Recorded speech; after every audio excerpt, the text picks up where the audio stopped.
जवाहर नवोदय विद्यालय बुलढाणा। नमस्कार विद्यार्थी मित्रों, मैं डीजी भटकर, पीजीटी इतिहास, कक्षा 12वीं। आज हम अध्याय 7वां, एक साम्राज्य की राजधानी विजयनगर, भाग 1,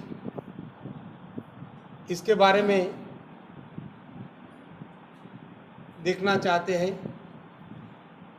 लगभग 14वीं से 16वीं सदी तक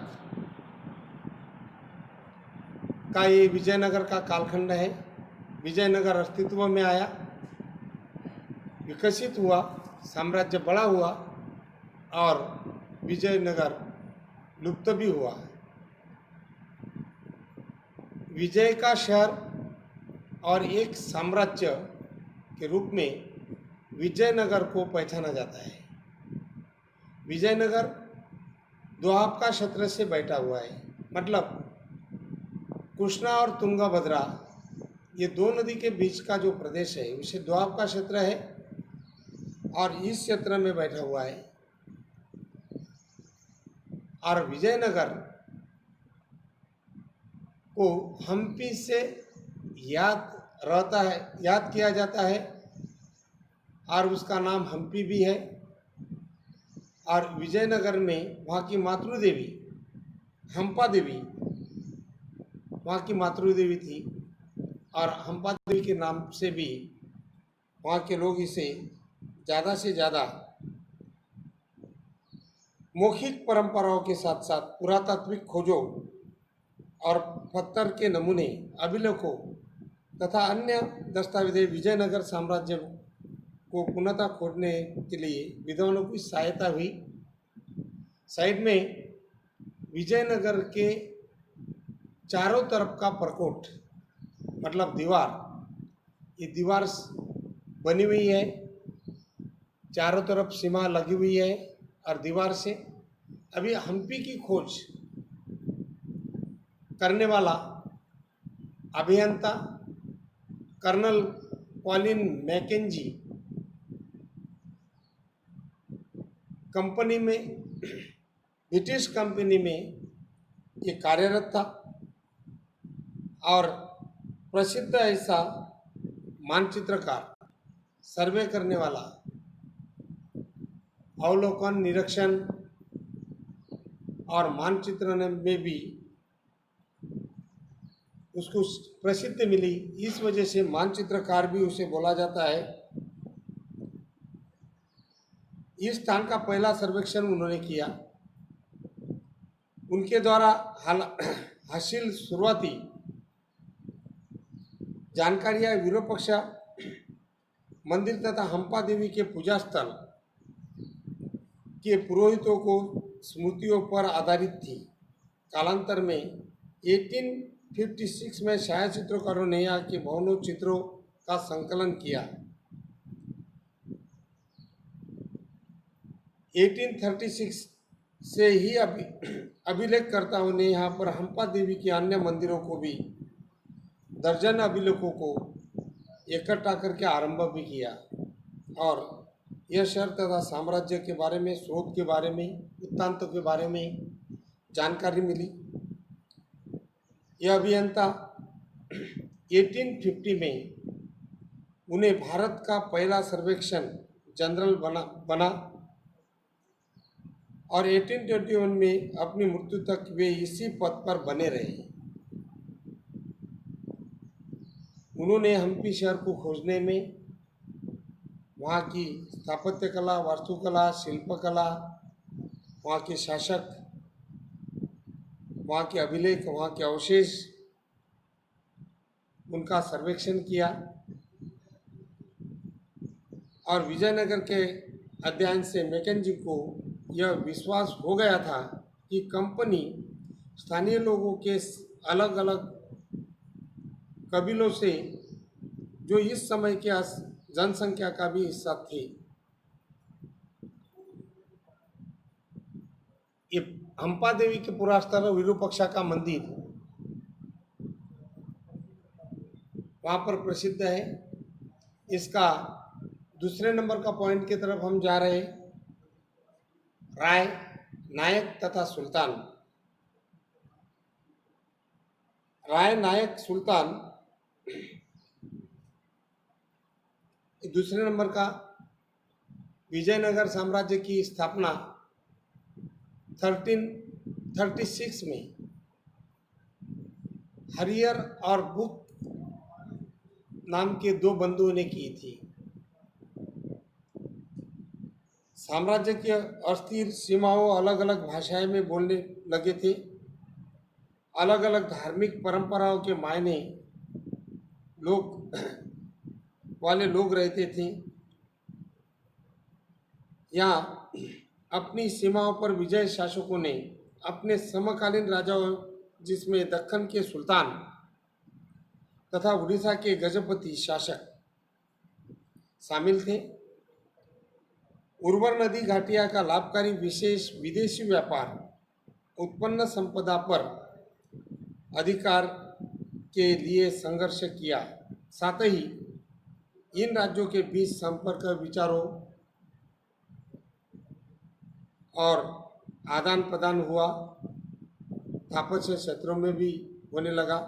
विजयनगर शासकों के अवधारणाओं में भवन निर्माण की तकनीकी को ग्रहण किया गया।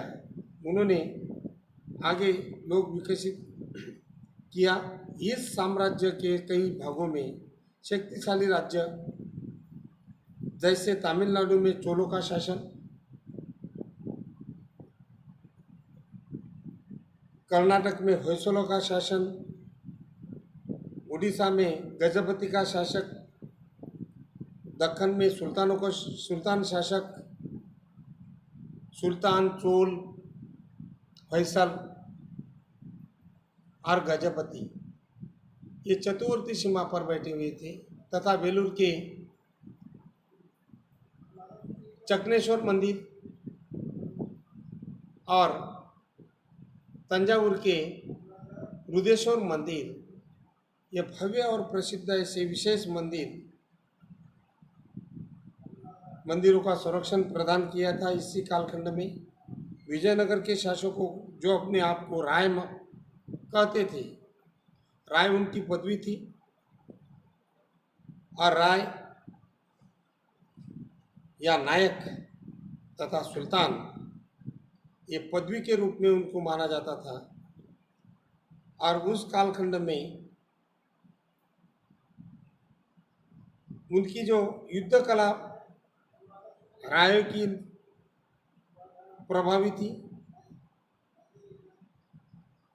जिसके अश्वसेना पर प्रभावी ऐसी युद्ध कला थी, अश्वसेना पर आधारित थी। व्यापार के स्थानीय नाम भी थे। व्यापार के स्थानीय नाम में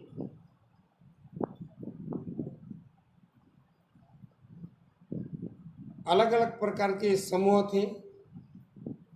कुदी, रई, चेट्टी तथा घोड़े के व्यापारी यहाँ पर प्रसिद्ध थे। ये महंगा ऐसा व्यापार करते थे। रत्न, आभूषण, सोना या राजस्व समृद्धि में योगदान इन व्यापारियों का था। अभी हम व्यापार में विविध प्रकार के मसाले हैं, खान पान का वस्तु है, ये भी उसके साथ साथ विजयनगर का बाजार और व्यापार के लिए प्रसिद्ध था। इसमें मसाले, वस्त्र, रत्न और लेन देन का कार्य बाकी भी साम्राज्य के साथ उनका चलता था।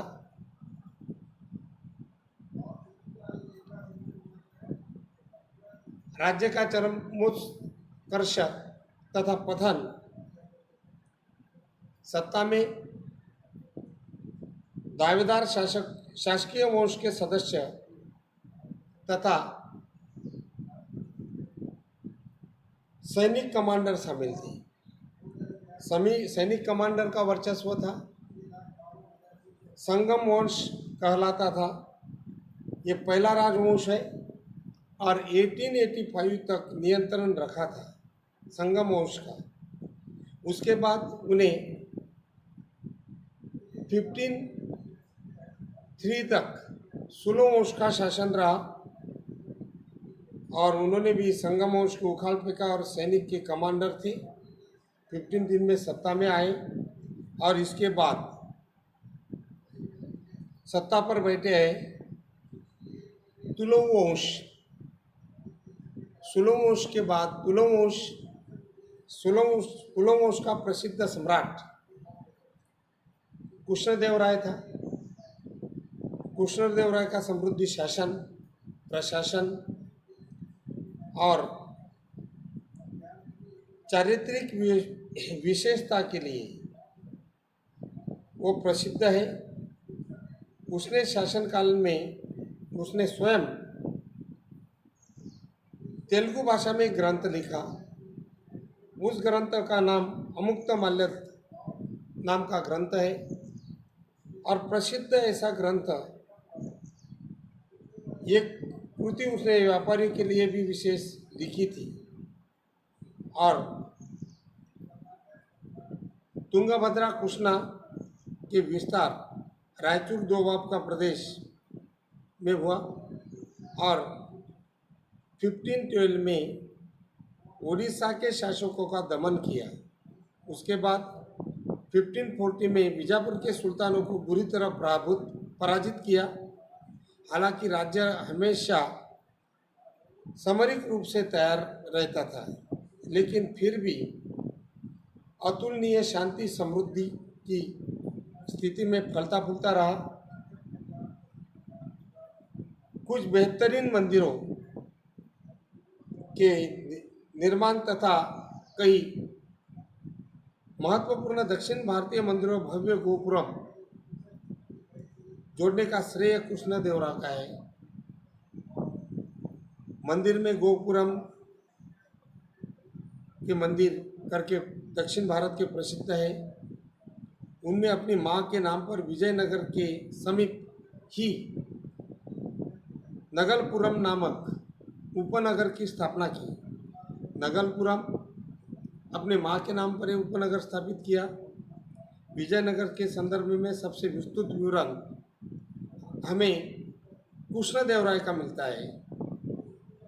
उसके वृत्तांत के बाद कालों में प्राप्त होता है। कृष्णदेवराय की मृत्यु के पश्चात 1529 में राजकीय ढांचे के तनाव उत्पन्न हुए। उसके उत्तराधिकारियों में, नायकों में, सेनापति में, राय में आपस में चुनौतियों का सामना करना पड़ा। अराजकता बढ़ती गई। 1542 के तक केंद्र पर नियंत्रण एक अन्य राजकीय वंश अराविदु के हाथों में सत्ता चली गई। 17वीं शताब्दी के अंत तक सत्ता पर काबिज रहे अराबिंदु। पहले ही की तरह इस काल में भी विजयनगर शासकों के साथ दक्कन सल्तनत के शासकों की समकालिक महत्वाकांक्षा के चलते समीकरण बदलते रहे। अंततः विजय नगर के विरुद्ध दक्कन सल्तनतों के बीच समझौते और मैत्री भी हुई। 1865 में विजयनगर की सेना का प्रमुख प्रधानमंत्री राम राय के नेतृत्व में एक प्रसिद्ध लड़ाई हुई। राक्षसी तांगड़ी की लड़ाई करके जाना जाता है इस युद्ध को, जिसे तालीकोट के नाम से भी जाना जाता है। राक्षसी तांगड़ी या तालीकोट युद्ध, ये युद्ध में उत्तरी जहां से बीजापुर, अहमदनगर, गोलकोंडा की संयुक्त सेना द्वारा करारी शिकस्त मिली। विजयी सेनाओं ने विजयनगर शहर पर धावा बोल दिया और बोलकर उसे लूटा भी। कुछ ही वर्षों के भीतर ये पूरा शहर उजड़ गया। अब साम्राज्य का केंद्र पूर्व की ओर स्थानांतरित हो गया, जहां अराबिंदु राजवंश के पेनुकोंडा से और बाद में चंद्रगिरी जो तिरुपति के समीप के शासन किया। दक्षिण भारत में ये स्थान आपको दिखते हैं। हालांकि विजयनगर शहर के विध्वंस के लिए सुल्तानों की सेनाएं फिर भी सुल्तानों और राय के संबंध में धार्मिक भिन्नताएं होने लगी। अलग अलग प्रकार के विचार, आचार, रहन सहन, खान पान और शत्रुता पूर्ण नहीं रहते थे। लेकिन उदाहरण के लिए कृष्णदेवराय ने सल्तनतों की सत्ता के कई दावेदारों का समर्थन किया और यवन राज्य की स्थापना करने वाला विरुद्ध धारण करके गौरव महसूस किया। इसी प्रकार बीजापुर के सुल्तान में कृष्णदेवराय की मृत्यु के पश्चात विजयनगर के उत्तराधिकारी के में विवाद हुई सुलझाने के लिए हस्तक्षेप किया। वास्तव में विजयनगर शासक सल्तनतों दोनों ही एक दूसरे पर स्थानीयत्व को निश्चित करने के इच्छुक थे। राम राय की जोखिम भरी नीति और जिसके अनुसार उसने एक सुल्तान को दूसरे के विरुद्ध करने की कोशिश भी की, उन्हें निर्णायक रूप से पराजित कर लिया। अभी हम अगले पॉइंट की तरफ चलते हैं। राय तथा नायक। यहाँ पर विजयनगर के साम्राज्य में महत्वपूर्ण जो पद है शक्ति का प्रयोग का साम्राज्य का, वो सेना प्रमुख के हाथ में होता था। सामान्य किलों पर नियंत्रण रखते थे जिनके पास सशस्त्र समर्थक होते थे। ये प्रमुख आमतौर पर एक स्थान से दूसरे स्थान पर भ्रमणशील रहते थे और कई बार बसने के लिए उपजाऊ भूमि की तलाश में भी किसान भी इसके साथ उनका साथ देते थे। इन प्रमुखों को नायक कहते हैं। नायक जैसा यूरोपियन देशों में मनसबदार है, उसी प्रकार के नायक थे। आमतौर पर तेलुगु या कन्नड़ भाषा बोलते थे। तेलुगु भाषा का यहाँ पर सामान्य भाषा थी। नायकों ने विजयनगर शासक की प्रभुसत्ता के आगे समर्पण किया था, पर ये अक्सर विद्रोह कर देते थे। इन्हें सैनिक कार्रवाई के माध्यम से वंश में किया जाता था और कई बार यहाँ पर सैनिक कार्रवाई भी हुई। नायक तथा राय, इनके साम्राज्य में अमर नायक प्रणाली विजयनगर साम्राज्य के प्रमुख राजनीतिक खोज थी। अमर नायक प्रणाली ऐसा प्रतीत होता है कि इस प्रणाली के कई तत्व दिल्ली सल्तनत की एकता प्रणाली के लिए भी गए थे। अमर नायक प्रणाली का कमांडर होते थे जिन्हें राय द्वारा प्रशासन के लिए राज्य क्षेत्र दिए जाते थे। कमांडर को किसानों, शिल्पकर्मियों तथा व्यापारियों से ये कमांडर भू राजस्व तथा अन्य कर वसूल करते थे। राजस्व का कुछ भाग व्यक्तिगत उपयोग के लिए घोड़े और हाथियों के निर्धारित दल के रखरखाव के लिए वो अपने पास रखते थे। दल विजयनगर शासकों को एक प्रभावशाली सैनिक शक्ति प्रदान करने में सहायता होता था, जिसकी मदद से उन्होंने पूरे दक्षिणी प्रायद्वीप को अपने नियंत्रण में। राजस्व का कुछ भाग मंदिरों तथा सिंचाई के साधनों के रखरखाव के लिए भी खर्च किया जाता था। बहुत सारे सिंचाई और बहुत सारे नहर और समृद्ध कृषि खेती बनाने में भी उन्होंने योगदान दिया। अमर नायक राजा को वर्ष में एक बार भेंट करते थे और अपनी स्वामी भक्ति प्रकट करते थे। भेंट वस्तुओं में उपहार साथ स्वयं उपस्थित हुआ करते थे और कभी कभी उन्हें एक दूसरे के स्थान पर स्थानांतरित भी किया जाता था। उनका खाता वाटप भी होता था और कभी कभी ऊंचे स्थान पर भी उसे दिए जाते थे और उनका सम्मान भी करते थे। उन पर अपना नियंत्रण दर्शाता था। ये 17वीं शताब्दी में उनमें कई नायकों ने अपने कृष्णदेवराय की मृत्यु के बाद जो विजयनगर के साम्राज्य को प्रभावशाली प्रधानमंत्री राम राय के बाद न मिलने की वजह से बहुत सारे नायक, राय, कमांडर इन्होंने स्वतंत्र राज्य स्थापित किया। इस कारण केंद्रीय राजकीय ढांचे का विघटन तेजी से होने लगा। यहाँ पर बाकी होयसल, चोल सल्तनत जो दक्कन के क्षेत्र में थे, उन्होंने अपना विस्तार विजयनगर के तरफ बढ़ाया और साम्राज्य का विघटन हुआ। विद्यार्थी मित्रों, ये लेसन समाप्त हुआ। आपको ये प्रश्न व्हाट्सएप पर लिखकर भेजना है। मूल्यांकन पर प्रश्न है, सन 1850 में भारत का पहला सर्वेयर किसे बनाया था? ये भारत का पहला सर्वेयर बना था, उसका नाम आपको बताना है। प्रश्न नंबर 2, विजयनगर साम्राज्य की स्थापना किसने की थी? प्रश्न नंबर 3, गजपति का अभिप्राय बताओ। प्रश्न नंबर 4, अमुक्त माल्यदा यह ग्रंथ किसने लिखा? प्रश्न नंबर 5, कृष्णदेवराय कौन से वंश के थे?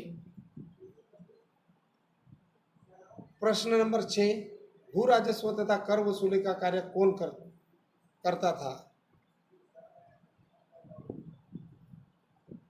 कौन करता था? साथ साथ ये सभी प्रश्न आपको लिखकर भेजना है और आपको लगभग 6-7 मार्क का एक प्रश्न है। इसको आपको सविस्तर पॉइंट से बनाना है। अमर नायक प्रणाली का वर्णन कीजिए। अमर नायक प्रणाली का महत्व बताइए और अमर नायक प्रणाली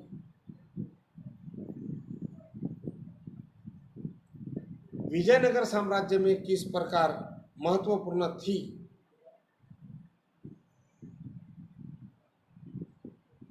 एकता प्रणाली के लिए भी इसका दिल्ली में भी प्रयोग किया करते थे। तो विद्यार्थी मित्रों, अध्यापन समाप्त हुआ। अगर आपको समझ में आया वो भी बताना है। कुछ किताब में जो स्रोत लिखे हुए है, मानचित्र दिया हुआ है, कुछ मंदिर है, इसका अवलोकन कीजिएगा और इसके बारे में किताब का कोई भी सेंटेंस छोड़ना नहीं है। ऑब्जेक्टिव छोटे छोटे प्रश्न में आपको एमसीक्यू के रूप में ये सभी भाग होने के बाद 1, 2, 3 आपको प्रश्न में गूगल फॉर्म में आप पर दे दूंगा, वो सभी ने भेजना है और साथ साथ 2 दिन के बाद मैं आंसर की भेजूंगा, वो भी आपको चेक करना है। धन्यवाद। आपको अध्यापन कैसा लगा?